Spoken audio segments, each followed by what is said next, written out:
Good day sir, my name is Vincent Talangit from the SIT 3D. Kani sir mo ang code sa o file sa register. Kani diri mo ni kanitanan. Ang ako ada explain sir kaning line 16 to 69. Una kay ara ta masugod sa line 16 kaning codes on submit. Kani diri na line kay nag-declare ni og asynchronous function nga giinganlan on submit og mudawat kini og data nga gikan sa form kani sa line 17. Set is loading or true.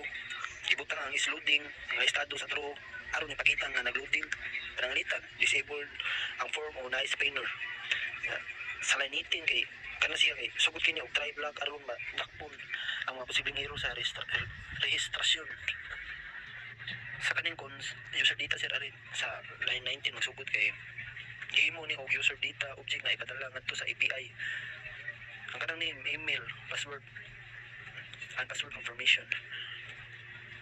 Yang cons response kaning sa line 26 cons response kay mao nang gitawag ang register function sa API o gihuwat ang tubag pinagi sa awit. Sa arita sa if kaning response data and response date. Gitanaw kung ang tubag ba sa API adunay data o access token alang sa authentication. Sa cons token with type manang gihiusa ang token type o access token nga mahimong usa ka string pananglitan barrier yan ABC 123. Sa cookies.set basta gisulod ang token sa browser cookies nga mawagtang human sa 7 ka adlaw.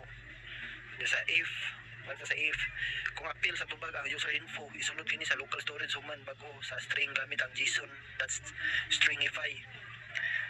Dayon sa toast.success napakita og success message o ipasa ang user ngadto sa dashboard nga pahina o sa page.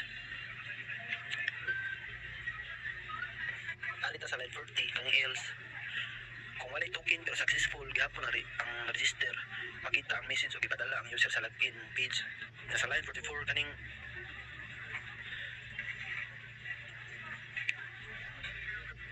catch error kini nga bahin mo dakop sa bisan unsang error nga nahitabo sa sulod sa try block. Alita sa console error pakita ang error sa console para masayran ang hinungdan sa problema pakita na to. Basta sa if kaning error validation errors kung naay validation errors matagusa ka message ipakita gamit ang toast.error. Kani sa line 52 sir kay kung API nagbalik og structured errors sama sa email nasayod na email o ilog o ipakita tanan. Kaya sa line 54 kay kung wala klaro nga error details ipakita na lang ang kasagaran nga message sa error. Sa last sir finally human sa tanan success o error unungon ang loading. Na sir, salamat. Good day sir, ako si Kennedy Salvador from BSIT 3D. Kani di ang cons-fetch task sir, nag-define kini og asynchronous nga function nya ginganlan og fetch task. Nya kanang try sir, magsugod og try block aron pasulayan ang code nga posible makasala. Nya kani pong cons response await API service get task maghulat sa resulta sa get task nga function gikan sa API service. Og kaning return response data ibalik ang data gikan sa response kung successful ang tawag.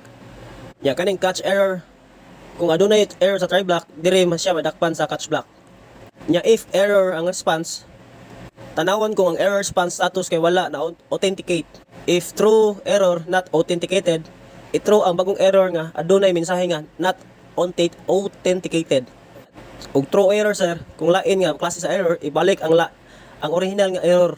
Nya kaning const fetch dashboard sir, mahulat sa resulta sa get dashboard nga function gikan sa API service. O kaning return rest data, ibalik ang dashboard data. Nya ang closing bracket sir kay mo nang katapusan sa function. That's all sir, thank you.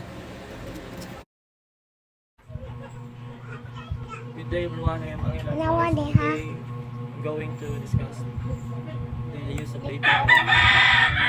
API, we have logout, users, user ID, update, assign tasks, and projects. Sa logout, muna siya ang logout ng user nga nakalogin. Then user, muna ang kuha o information sa nakalogin ni user. Users, muna tanang user na sa system. User or ID, specific user details. Update, muna ang i-update ang info sa user. Assign task, Nauran ni kasi. upload, i-assign sa user.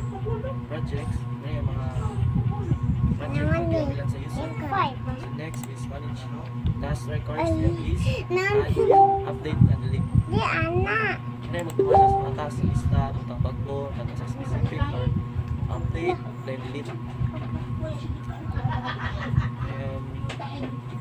Tanaw ni. Sunod ay Tanaw merge task category and get task by category. Road get categories, category control class index. Road post category, category control class store. Road get category ID, category control class show. Muna siya ang dumala na sa every category sa task o pagbukas ng task nga sa specific nga category. So route get tags, tag control class index, route post tag, and etc. Same as category but for tagging system, labeling tasks. So next is route get teams. So our route get teams kay mo manage the teams and team members. So route get setting. Probably a route to manage user settings preference through cut off in your message.